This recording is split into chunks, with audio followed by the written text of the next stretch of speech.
FBI का बड़ा action देखने को मिला है। अमेरिका कनाडा में 50 से ज्यादा ठिकानों पर छापे मारे गए हैं। एफबीआई की ओर से संगठित अपराध नेटवर्क पर भी शिकंजा कसा गया है। कई संदिग्धों से पूछताछ लगातार जारी है, सबूत जुटाए गए। अंतर्राष्ट्रीय एजेंसियों की संयुक्त कार्रवाई लगातार जारी है। तो देखिए, कुख्यात लॉरेंस गैंग के खिलाफ अंतर्राष्ट्रीय स्तर पर बड़ी कार्रवाई की गई है।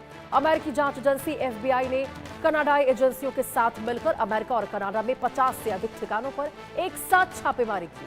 ये कार्रवाई गैंग के कथित आपराधिक नेटवर्क, वित्तीय लेन देन और अंतर्राष्ट्रीय गतिविधियों की जांच के तहत की गई है। छापेमारी के दौरान कई स्थानों से अहम दस्तावेज और इलेक्ट्रॉनिक उपकरण जब्त किए जाने की जानकारी सामने आई है। जांच एजेंसियां संदिग्धों से पूछताछ कर रही हैं और पूरे नेटवर्क की कड़ियां खंगाली जा रही है। माना जा रहा है कि ये कार्रवाई संगठित अपराध और सीमा पर संचालित आपराधिक गतिविधियों पर बड़ी चोट साबित हो सकती है। ये बड़ी खबर आपको बता रहे हैं। हालांकि देखिए, एजेंसियों ने अभी तक गिरफ्तारी और बरामदगी को लेकर विस्तृत आधिकारिक जानकारी साझा नहीं की है। ब्रायन थॉमस हमारे सहयोगी हमारे साथ इसी खबर पर ज्यादा जानकारी के साथ जुड़ चुके हैं। ब्रायन, बड़ी कार्रवाई लॉरेंस गैंग पर हुई है, जरा इसको लेकर विस्तार से जानकारी दीजिए। कहां पर ये छापे किए गए हैं, कितने ठिकानों पर छापे हैं? हाँ जी, बिल्कुल। देखिए, लॉरेंस बिश्नोई गैंग के इंटरनेशनल नेटवर्क पर अमेरिका की एफबीआई, कनाडा की लॉ एनफोर्समेंट एजेंसीज और अन्य जो फेडरल इन्वेस्टिगेटर्स है, उन्होंने एक कोऑर्डिनेटर ऑपरेशन लॉन्च किया। रिपोर्ट्स के मुताबिक अमेरिका और कनाडा में 50 से ज्यादा ऐसे लोकेशंस है, उन पर एक साथ रेड्स की गई। ऑपरेशंस का focus extortion, contract killings, drug trafficking, money laundering और ऑर्गेनाइज्ड क्राइम नेटवर्क को तोड़ना है।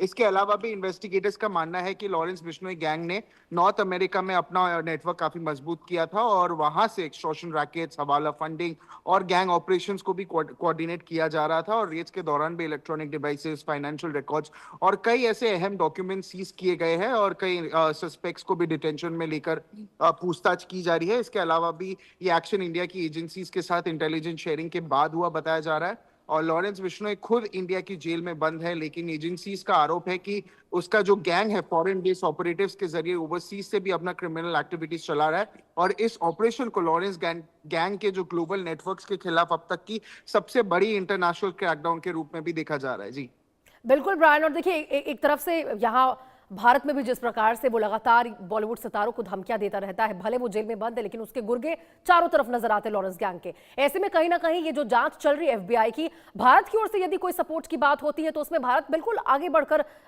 कदम लेता हुआ नजर आ सकता है।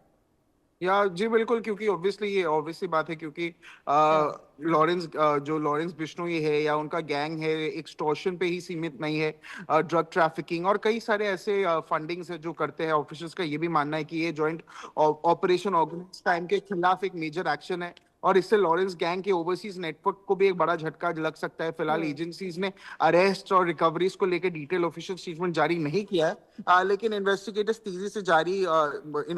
अभी तेजी से जारी है और आने वाले दिनों में भी इस मामले पर बड़े खुलासा होने की भी संभावना है। जी ठीक है ब्रायन, बने रहिए हमारे साथ। इस बीच एक और बड़ी खबर आ रही है, उस पर भी आपका रुख करेंगे। देखिए, बड़ी खबर आपको